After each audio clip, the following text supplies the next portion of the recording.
जब चाइना की economy slow हो रही है, उसी वक्त इंडिया दुनिया की फास्टेस्ट ग्रोइंग इकोनॉमीज में क्यों बना हुआ है? पिछले कुछ समय से चाइना की इकोनॉमिक ग्रोथ लगातार स्लो हो रही है। इसके पीछे सिर्फ एक नहीं, कई बड़े रीजंस हैं।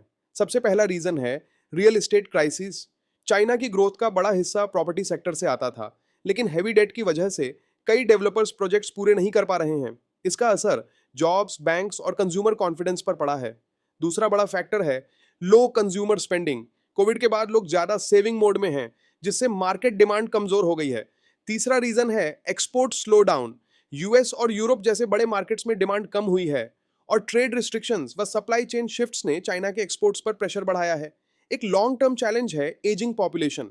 चाइना में वर्किंग एज पॉपुलेशन कम हो रही है, जिसका असर फ्यूचर प्रोडक्टिविटी ग्रोथ पर पड़ सकता है।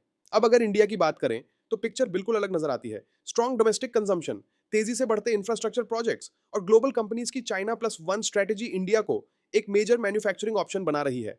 आईएमएफ और वर्ल्ड बैंक जैसे इंस्टीट्यूशंस के अकॉर्डिंग इंडिया इस समय दुनिया की फास्टेस्ट ग्रोइंग मेजर इकोनॉमीज में शामिल है।